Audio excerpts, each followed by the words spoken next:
So there's a crew from CNN, and they were at City Hall in San Francisco doing a report about the rampant crime that is plaguing that city. You've probably heard about the crime that's rampant now in San Francisco, California. So they're doing a story about the crime. This should be an easy one for you. What happened to them while they were doing a report about crime? Let me guess. Did they get robbed? Their rental car got broken into, if you can believe it, in under 4 seconds. And we have a video clip. This is courtesy of CNN's KYN Law that she posted on Twitter. Look at this. Look at that damage. Oh boy. 4 seconds. So fortunately, they had security with them, and security stopped the thieves before they could get away with their bags. But they actually, in 4 seconds, were able to break the window and grab the bags. But they were able to confiscate them before anything could happen. They got away. I think they were able to get a plate number, maybe, but that was about it. They're shitty people, but you have to be almost impressed that they could do it in 4 seconds, don't you think?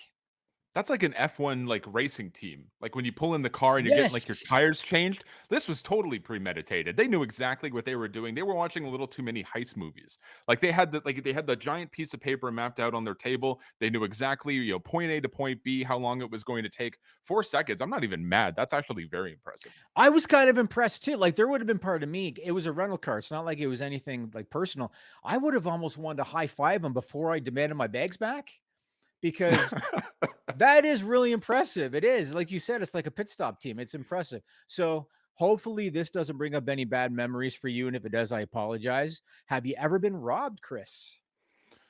I once I didn't get robbed, but when I was working at the Score in downtown Toronto, I went up the street to get McDonald's. It was at like 10 o'clock in the evening. So that's when like the crazies come out. And I remember someone walking behind me and they actually stuck a knife or like a switchblade into my back, but not What? enough to penetrate it. It was just enough to be like, hey, I'm here or whatnot. So I kept walking. I didn't even like look behind me. Like I heard him like talking in my ear.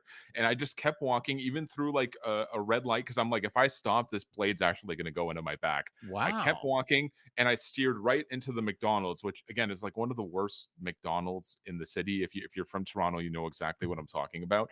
And then the guy just kept walking away. Like I turned around briefly to get a look at him. He stared and he just kept like walking. It was almost like that Terminator guy. Like I forget Yeah, what yeah, Terminator yeah. movie it is. Like he's just like so monotonous, like no facial expressions whatsoever. Thankfully, I wasn't hurt. That could have been a lot worse, but again, it's Toronto. Stuff like that happens on like a Wow. minute to minute basis. And did you just let him go? You just let him walk away? Yeah, I didn't care. I was like, I got to get back to work. I'm just here for like a happy meal. I didn't Wow. really, yeah, it didn't really phase me. I try not to let it bother me. I'm just kind of like, you know what, you got away with this one. You're not injured. Just let it go. Good karma. Good karma for you, man. Yeah, Wow. man. Look, it's a crazy and you're from Toronto too. You know exactly how like dangerous it is around here. And Yeah, again, just don't piss the wrong people off. I've never felt unsafe in Toronto. I've never felt unsafe. No one's ever bothered me. So, maybe knock on whatever the hell this desk's made out of. But, Just jinx yourself, bud. yeah, maybe I did. It's okay. I won't be here very long. It's okay. I'm moving out of Toronto. So spring break just ended, right? Sometimes kids do stupid things on spring break. I mean, that's just kind of reality. There was a man from Missouri and he was vacationing in Florida. And he was arrested on a felony criminal mischief charge because he damaged the paint on the entire side of a car with a butter knife, right? So he damaged the paint on the car and he got arrested for felony criminal mischief. When police got to him, he admitted, to what happened. He fessed up and he chalked it up to being a spring break mistake. That was his exact quote. He said, "I was a spring break mistake." There's something about this guy that made his story and his excuse go viral. And so my question for you is, what was it about this guy that made his excuse? That was a spring break mistake. Made that go viral. And he used a butter knife to Yeah. to go at it. What his excuse was. Yeah. Oh His excuse man, for saying, it was just a spring break mistake.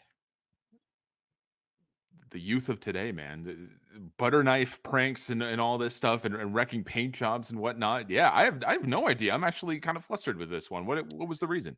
So your mind went exactly where I intended for it to go. You said the youth of today. Mr. Spring Break Mistake is 52. And here Yes. is a picture.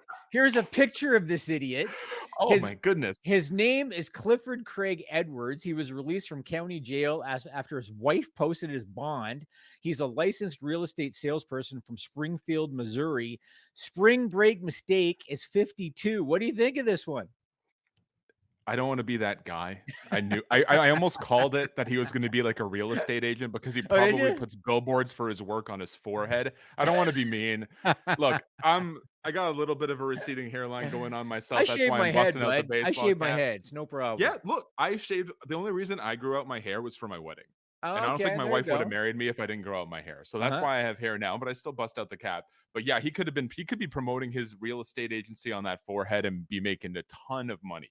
But yeah, what the hell? This guy's like in his mid-50s, and he's Yes. busting out tricks that maybe like someone like a quarter of his age probably wouldn't even do. Is he going through like a midlife crisis? Like, what's going on here?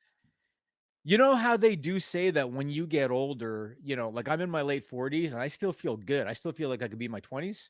So maybe Mhm. in his mind, he thinks I'm still an 18-year-old kid. I don't know. He needs to evolve a little bit, or he needs to step up his prank game. I mean, a butter knife. I mean, at least give me something a little bit more advanced than that. Yep, yep. I loved how you said the youth of today. That like fit in perfectly with this with the story. So here's my question for you: have you, Chris Walder, ever made a spring break mistake?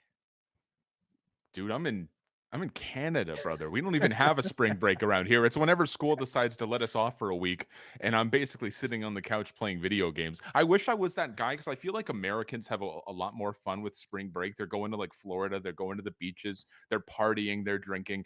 Out here in Toronto, it's very tame. Like it's just like maybe you'll see your friends once during the course of a week, and then you'll just basically sit in someone's basement and talk Right. about nothing for Until 4 the hours. following Monday. Yeah. Exactly, and in the Yeah. States, it's way more intricate. You're seeing movies based on, like, the shit that kids do on spring break. Here in Canada, like, again, we have this reputation with Americans, I'm sure of it, that we are very nice and very boring people. I feel like I epitomize that.